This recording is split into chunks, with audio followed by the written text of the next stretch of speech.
Vous savez, il y a des belles annonces actuellement. La semaine dernière, un projet de 54 millions à Montmagny, puis ça crée un dynamisme.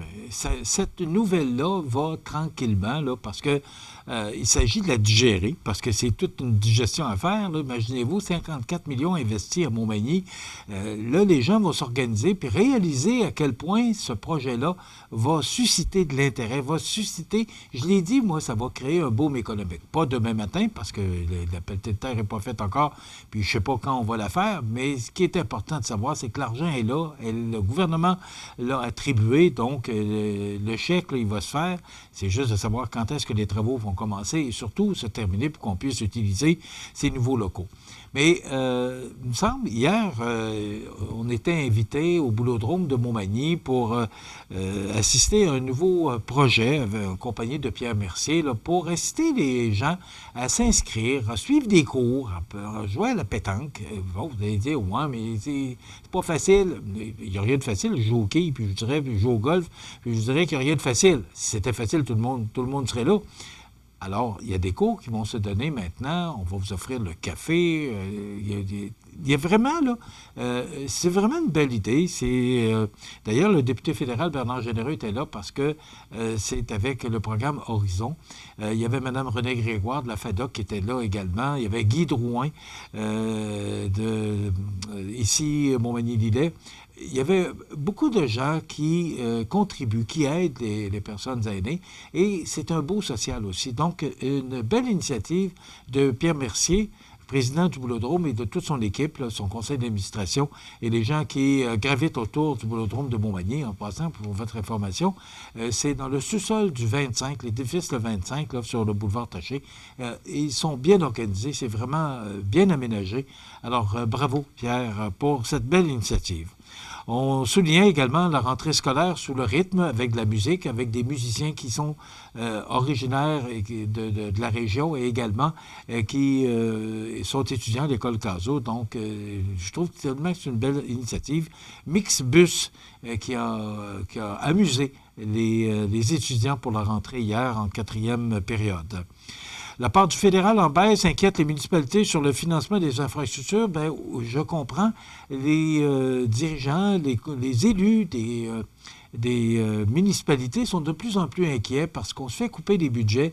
Vous n'avez qu'à appeler votre municipalité, votre ville et tout ça. Souvent, on vous dit, oui, mais on n'a pas d'argent, puis on a de la difficulté à avoir l'argent du gouvernement. Mais pourtant, les besoins sont criants. Alors, ça inquiète vraiment les élus des municipalités. Donc, on va voir ce qui va se passer. Mais avec 40 milliards de déficit pour la prochaine année, je serais surpris que M. Trudeau et son équipe remettre de l'argent là, pour les municipalités parce que lui-même a de la misère à en trouver. Alors, c'est à suivre.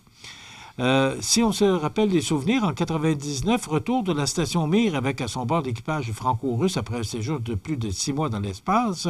En 96, à Londres, le divorce est prononcé entre le prince Charles et Lady Diana. Après 15 ans de mariage, on sait que Lady Di perdra la vie quelques mois plus tard à la fête du travail de 1997. Je me souviens comme si c'était hier de cet événement. On était dans le temps où on appartenait à Diffusion Power, CFEL. On avait été souligné le 25e anniversaire de la station de radio à Amqui. Et en se levant le matin, on avait appris la triste nouvelle. Moi, ça m'avait vraiment affecté, le départ de Lady Di. Donc, son divorce qui a été prononcé le 28 août 1996 à Londres. Et en 1963, marche des droits civiques sur Washington conduite par Martin Luther King. C'est l'anniversaire aujourd'hui à Shania Twain, chanteuse country, elle a 55 ans.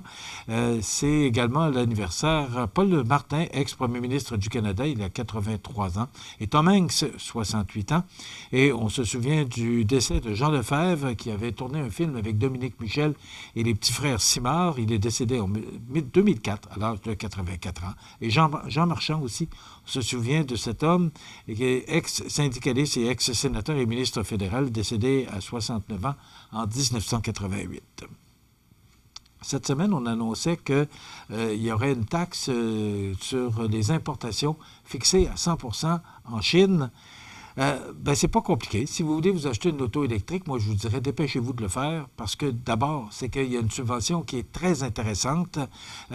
Et là, au fur et à mesure, ce que je comprends pas, vous allez peut-être pouvoir m'expliquer, là, c'est que là, M. Legault dit qu'en 2035, là, la vente des voitures à essence sera interdite.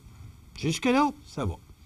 Mais là, il y a des subventions. Il me semble que c'est 12 000 ou tout près, là, mais il me semble, je suis pas mal certain que c'est 12 000 actuellement, mais vous pourrez vérifier là, avant d'aller vous acheter votre véhicule. Mais c'est quand même un montant important.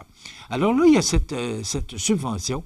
Et les gens, et de plus en plus, là, on voit les gens qui changent d'auto parce qu'ils veulent bénéficier de cette subvention-là, parce qu'après les fêtes, là, ça va diminuer considérablement. Pourquoi on diminue considérablement les subventions alors qu'on ne veut pas vendre d'auto à essence à partir de 2035? Ça devrait être le contraire. On devrait aider et continuer à aider le contribuable, le consommateur. On devrait l'encourager à changer de véhicule pour une auto électrique et monter les subventions, pas les diminuer.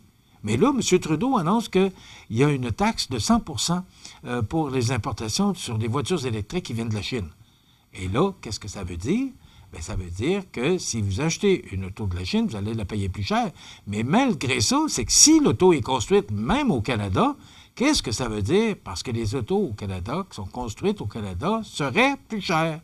Alors, qui va payer encore? C'est encore nous autres. Je comprends pas. Et il faudrait que quelqu'un m'explique, mais je trouverai bien quelqu'un qui m'expliquera ce phénomène. Il y a eu un sondage hier. Paul Saint-Pierre Plamondon est encore en tête, mais il a perdu 3 points. C'est un sondage léger dans le Journal de Québec de ce matin. Et M. Legault qui a perdu 1 point également.